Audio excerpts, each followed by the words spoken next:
Idol, paano mo nalaman ang body fat percentage mo?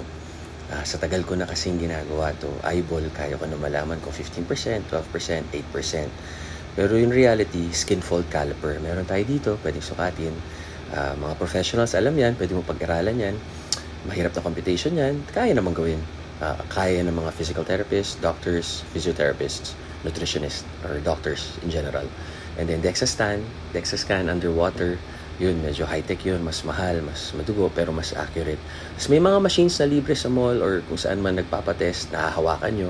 Hindi siya ganun ka-accurate kasi minsan yung muscle na maraming water, glycogen na pagkakamala na fat, or minsan hindi na nila detect sobrang baba ng body fat.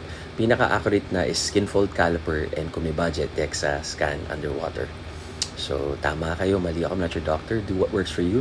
Pero dapat lahat, eyeball, kaya nyo na, pati yung mga calories nyo, di ba? You only live once, live a happy, healthy life. God bless.